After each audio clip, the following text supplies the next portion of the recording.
सबसे पहले परम श्रद्धेय आदरणीय अध्यक्ष महोदय को आज सदन का अध्यक्ष चुने जाने के लिए बहुत बहुत बधाई, असंख्य शुभकामनाएं।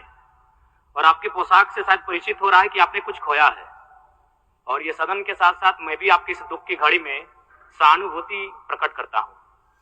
अध्यक्ष महोदय, तमाम विपक्ष के साथियों ने विशेष बात को रखा कि जो सरकार होती है संभवतः उनसे अगर कुछ त्रुटि हो भी जाती है तो उसके बचाव में खड़ी अपने आप को पाती है। तो इसलिए अगर आप वास्तव में अगर झारखंड राज्य की समस्याओं से परिचय होना चाहते हैं तो आपको विपक्ष में बैठे और नए विधायक जो चुनकर आए हैं उन्हें आपको बेहतरीन अवसर देने का प्रयास करना होगा।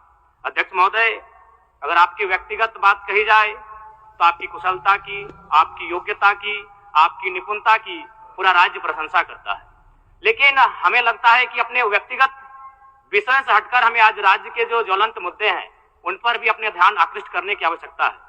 अध्यक्ष महोदय, मैं झारखंड लोकतांत्रिक क्रांतिकारी मोर्चा अपने पूरे संगठन की ओर से आपको बधाई देता हूं और आपसे विशेष मांग करता हूं, क्योंकि मैं जिन परिस्थितियों से यहां से चुनकर आया हूं, कहीं ना कहीं राज्य के शोषित वंचित लोगों की एक बहुत बड़ी अपेक्षाएं हैं। इसलिए जिस दृष्टि से आप सत्ता पक्ष को देखेंगे, जिस दृष्टि से आप विपक्ष को देखेंगे, उसी दृष्टि से मुझे भी और मेरी पार्टी की ओर से मुझे बात रखने का अवसर दिया जाएगा।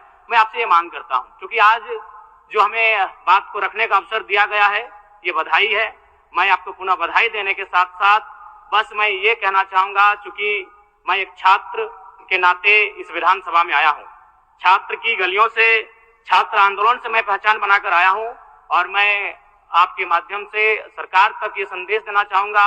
अभी सीरियल के मामले को लेकर झारखंड के लाखों अभ्यर्थी सड़कों पर हैं। आप सदन से बाहर एक बार उनसे मिले, वो आपके ही बच्चे हैं, इस राज्य के बच्चे हैं, और आप उनको संतुष्ट करें, आप उनसे मिले, उनसे बातचीत करें और इस समस्या का निदान करने का प्रयास करें।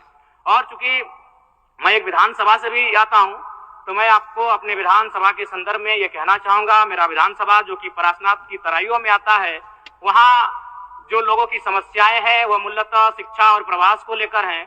तो आपसे हमारी मांग होगी कि वहां शैक्षणिक हब में हमारे विधानसभा को तब्दील किया जाए, और साथ ही जो प्रवास की समस्या है, मैं इसलिए इस विषय को कहूंगा, मैं थोड़ा समय लेकर, कि आज देखिए इस सदन की बात करें तो कहीं ना कहीं हम लोग एक परिवार हैं और परिवार के नाते आज इस सदन में बैठे हैं। लेकिन मैं जिस विधानसभा क्षेत्र से आता हूं उसके आसपास के विधानसभा क्षेत्रों की एक घटना है। अभी कैमरून में 45 मजदूर फंसे हैं। तो मैं सदन बधाई के बीच में आपका ध्यान आकृष्ट करना चाहूंगा, ये गंभीर विषय है, और वे रोते रोते टेलीफोन किए हुए थे कि उनको पानी की, केवल पानी पीकर वो कई दिनों से अपना दिनचर्या को काट रहे हैं।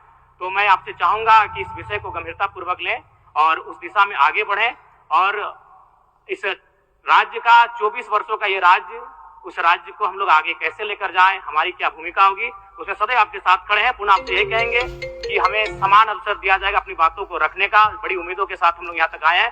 पुनः आपको माननीय अध्यक्ष चुने जाने पर बहुत बहुत बधाई, बहुत बहुत शुभकामनाएं। और साथ ही साथ आपने जो शायद अपने पिता को खोया है, पुनः उसके प्रति हम ढांढस, शोक, संवेदना व्यक्त करते हैं। धन्यवाद। जोहार। झारखंड के तमाम शहीदों को नमन, वंदन। जय झारखंड, जोहार झारखंड। माननीय मुख्यमंत्री जी,